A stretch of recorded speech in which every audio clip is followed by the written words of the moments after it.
Hello, I'm Dr. Jennifer Singh. I'm an internal medicine doctor and a lifestyle medicine physician. I'm going to talk to you today about the importance of sleep.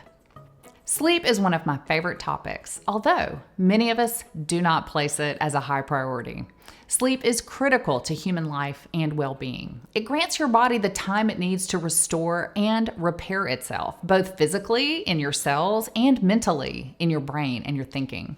So let's start with a little understanding. Sleep is not uniform. You don't fall asleep every night and then just stay the same type of sleep all night long. Over the course of the night, your total sleep is made up of cycles. And in any given night, you might go through 4 to 6 cycles of sleep. Each cycle has 4 stages. I'm going to run through those right now. Stage 1 is light sleep. That's when you first fall asleep. Your body's not yet really relaxed, and it's really easy to be awakened during that time. But if you're left undisturbed, you will easily pass into stage 2. This is where your body enters a more relaxed state, and you may find that your muscles relax more completely, your breathing slows down, even your heart rate will begin to regulate more. And you won't feel it, but your brain will be going through new and specific patterns. Stage 3 is also known as deep sleep. This is where your body really starts to recover.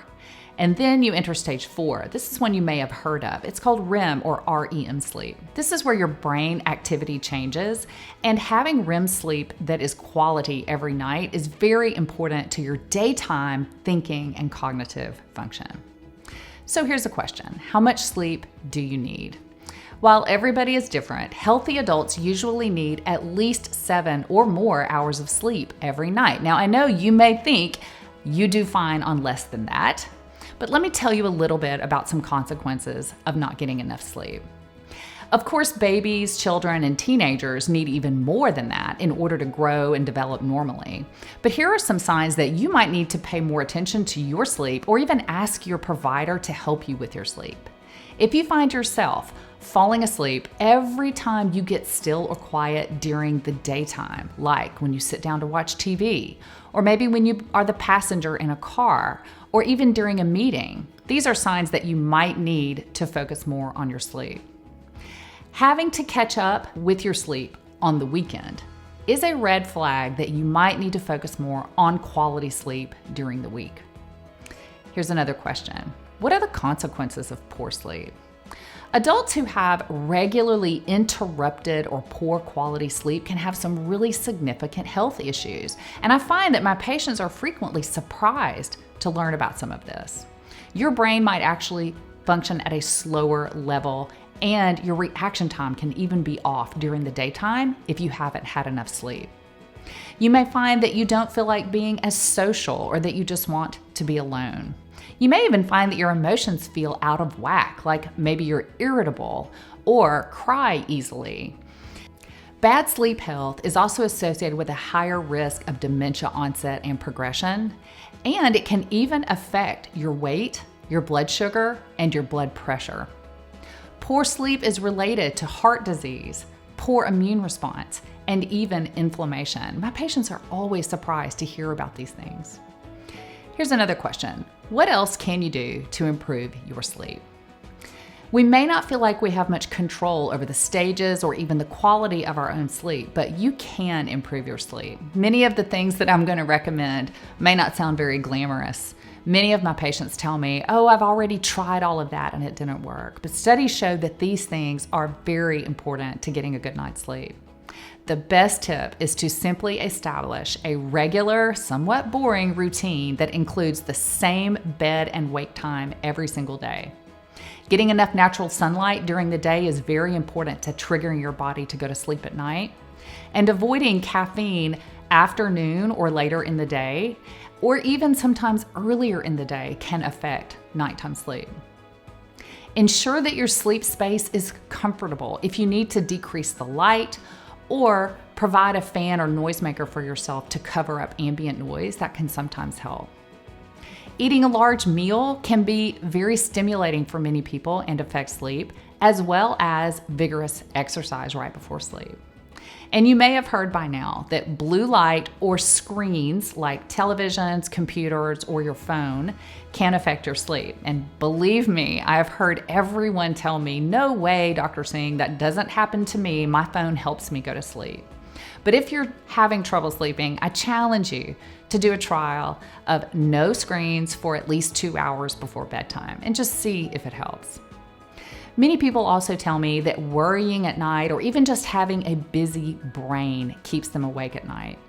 Journaling can be a powerful practice to help this. Now, journaling doesn't mean that you have to be a creative writer.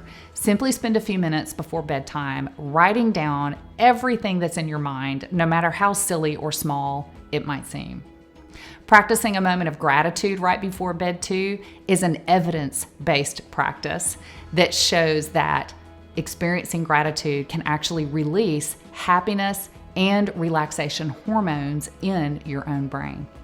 Taking a warm bath or a shower is also a powerful trigger that can help your body signal it's time to shut down the day and switch into nighttime mode. Finally, another powerful tool is called diaphragmatic or belly breathing. When you breathe deeply, you engage your diaphragm, which is like your breathing muscle at the top of your belly. There are nerves that run across this muscle that trigger relaxation in adults. When you breathe deeply, you trigger these muscles to help you switch into a more relaxed state. If you find yourself waking up very early in the morning and not being able to go back to sleep, you may find that you want to go have a snack in the middle of the night. Just be aware that if you do this repeatedly, waking up extremely early and then going to have a snack, you can accidentally train yourself to wake up in the middle of the night so that your body wants a snack.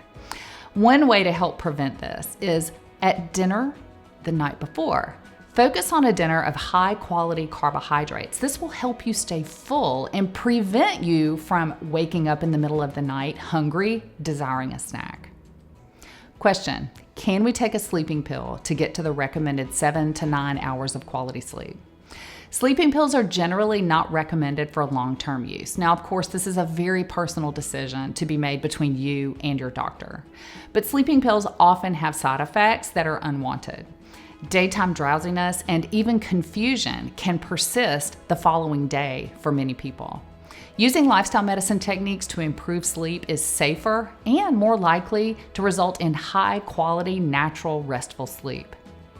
Can you make up for poor sleep at night with naps? Naps can sometimes be a good idea. However, if you're going to nap, try to keep it to no more than 30 minutes. Excessive daytime napping can make it much more difficult to fall asleep at night and even difficult to stay asleep at night and keep that regular sleep and wake schedule, which is really the most important thing for helping maintain a good sleep schedule. What if you've already tried the changes that I've suggested, but you're still struggling? I do hear this a lot from patients, that they've tried the things like going to bed at the same time or putting darker curtains on their windows. And I know that sleep can be incredibly frustrating. In fact, many patients have so much anxiety about the fact that they can't sleep that it's a self-perpetuating vicious circle. They're so worried about not being able to sleep that it keeps them awake. And this can be very frustrating.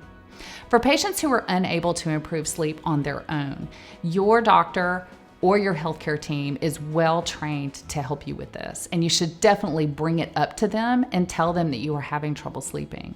Professionals can support your lifestyle changes, like helping you set a bedtime, helping you get up at the same time every morning, and helping you eliminate some things from your day that may be keeping you awake. They would even be able to recommend other tools like cognitive behavioral therapy. This includes relaxation training and even brain training to help you fall asleep more easily at night. In summary, better sleep leads to better health. Good sleep is critical to the rest of your health. I can't tell you how many patients who have come to me with lots of different problems like weight loss, stress, anxiety, even trying to cut back on their alcohol or to stop smoking, who find that when they get their sleep in order and they're getting a great night's sleep, all of the other problems become somewhat easier to address. Trying to implement the 6 pillars of lifestyle medicine can be tough. Changing the habits that we've been doing every day for years and years can be really challenging. But getting a good night's sleep can make it easier to stick to the nutrition plans that you set for yourself. Stick to the exercise plans that you think will lead you to your best health. Even decrease the number of drinks that you're drinking per day, or help you stick to your smoking cessation plans. All of these things can become easier when you are getting a great night's sleep.